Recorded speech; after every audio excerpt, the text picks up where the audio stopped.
Hi guys, welcome here. मैं हूं सना एक नई रेसिपी के साथ। आज हम बनाएंगे फ्रेंच फ्राइज़।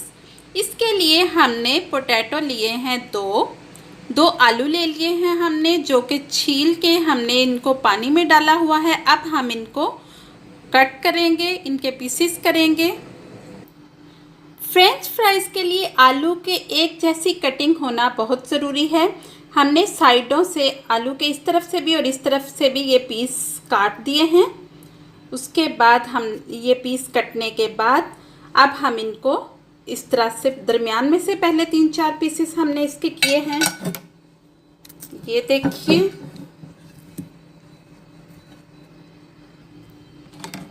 देखिए, ये 2 छोटे पीसेस हैं जो आलू के इस तरफ से और इस तरफ से काट लिए हैं। अब बाकी आलू को हमने दरमियान में से इस तरह से पीसेस में काट लिया है। अब हम इनको लंबे लंबे पीसेस में काट लेंगे, बिल्कुल फ्रेंच फ्राइज़ की तरह। तो वो बिल्कुल एक ही तरह के साइज़ में हमारे आलू काटे जाएंगे। जी तो गाइस, फ्राइज़ काटने के बाद हमने आलू काटने के बाद पानी में इनको डिप कर दिया है और अलग से हमने देचकी में पानी बॉयल होने के लिए रखा हुआ है, जो कि बॉयल हो चुका है। पानी हमारा बॉयल हो चुका है। हम इसमें 1 चम्मच नमक डाल देंगे, इसको मिक्स करेंगे अच्छी तरह से और हम इसमें पोटैटो डाल देंगे, लेकिन हम नीचे से फ्लेम ऑफ कर देंगे, चूल्हा हम बंद कर देंगे। हमने फ्लेम बंद कर दिया है। अब सिर्फ ये जो पानी है पहले का ही ये गर्म है, क्योंकि अच्छी तरह से इसमें बॉयल आ चुका है, तो इसलिए ये इस तरह से नज़र आ रहा है। हम इसको 5 से 6 मिनट तक ढक के रख देंगे। देखिए 5 मिनट हो गए हैं इसे इसके अंदर पड़े हुए। हमने आपको पहले ही बताया था कि हमने चूल्हा बंद कर दिया था जब हमने इसमें आलू डाले थे और इसे ढक दिया था। अब 5 मिनट हो चुके हैं। अब हम इसको निकाल लेंगे। देखिए अब हमने इसको पानी से आलूओं को निकाल लिया है एक छन्नी के अंदर, जिसमें ताकि पानी सारा अच्छी तरह से निकल जाए।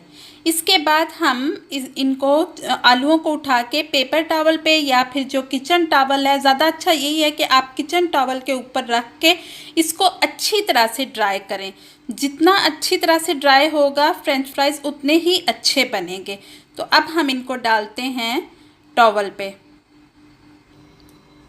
इस तरह से आलूओं को टॉवल पे डाल के अच्छी तरह से इनको ड्राई करना है। आलू हमने अच्छी तरह से टॉवल से ड्राई कर लिए हैं। फ्राई पैन में ऑयल हमारा गर्म हो चुका है। अब हम आलू इसमें डालेंगे। मीडियम फ्लेम रखना है, हाई फ्लेम पे नहीं बनाना।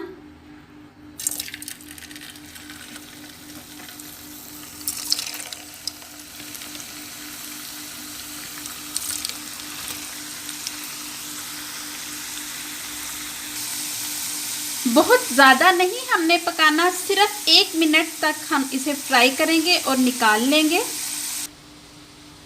इस तरह से हम टिश्यू पेपर पे निकाल लेंगे और इन्हें थोड़ा अलग अलग करके रखेंगे। थोड़ी देर के लिए हम इनको ऐसे ही रख देंगे, थोड़ी देर के लिए। जी तो गाइस, इनको हमने बहुत ज़्यादा फ्राई नहीं किया, तकरीबन हमने 1.5 से 2 मिनट तक इनको लो फ्लेम पे फ्राई किया है। अब हम इनको अलग अलग ज़रा थोड़ा करके थोड़े थोड़े फासले पे रख के टिश्यू पेपर के ऊपर रख के अब हम इसको फ्रीज़ कर देंगे। तकरीबन 1 घंटे तक फ्रीज़र में रखेंगे और उसके बाद हम दोबारा फ्राई करेंगे।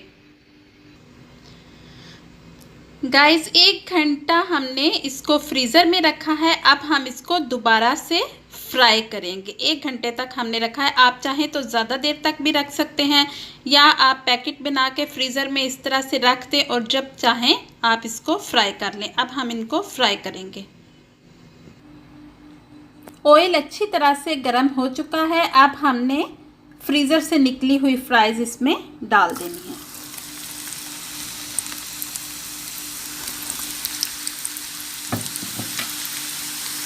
ऑयल अच्छी तरह से गर्म होना चाहिए। जितना अच्छा ऑयल गर्म होगा फ्रेंच फ्राइज़ उतनी ही अच्छी और क्रिस्पी बनेगी।